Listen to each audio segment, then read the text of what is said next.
છોટાઉદેપુર જિલ્લાના પાવી જેતપુરના 12 પાસ વ્યક્તિએ કરી કમાલ। ગૃહ ઉદ્યોગથી કરે છે લાખોનું ટર્નઓવર। कोशिश करने वाले की कभी हार नहीं होती। आ वाक्य ने चरितार्थ करी बताव्યું છે છોટાઉદેપુર જિલ્લાના પાવી જેતપુરમાં રહેતા મુકેશભાઈ રાઠવાએ। પાવી જેતપુરના મોટી અમરોલ ગામે રહેતા મુકેશભાઈ 12મું પાસ છે। ઓછા અભ્યાસના કારણે તેમના જીવનમાં ઘણો સંઘર્ષ તેમણે કર્યો છે।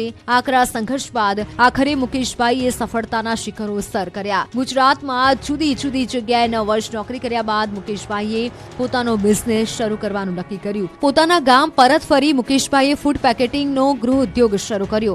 આ ગૃહ ઉદ્યોગમાં સરકારની રોજગાર નિર્માણ યોજના તેમના માટે આશીર્વાદ રૂપ સાબિત થઈ। આ યોજના હેઠળ મુકેશભાઈને 25 લાખ મળ્યા, જેમાં 35% સબસિડી પણ છે। આ ગૃહ ઉદ્યોગ થકી 10 વ્યક્તિઓ રોજગારી મેળવી રહ્યા છે। આ ગૃહ ઉદ્યોગ શરૂ કર્યો ત્યારે 50 લાખનું ટર્નઓવર હતું, જે વધી ગત વર્ષે 85 લાખનું થયું છે। મુકેશભાઈના જીવનના દરેક સંઘર્ષમાં તેમની પત્નીએ ખૂબ જ સાથ અને સહકાર આપ્યો અને જેથી આજે ગૃહ ઉદ્યોગ ધમધમી રહ્યો છે। મુકેશભાઈના સાહસ અને સંઘર્ષના દરેક ક્ષણે તેમની પત્ની તેમને પડખે રહી અને ગૃહ ઉદ્યોગમાં પણ પતિ પત્ની બંને સાથે સુચારુ વહીવટ કરી આગળ વધવાના પ્રયાસ કરી રહ્યા છે।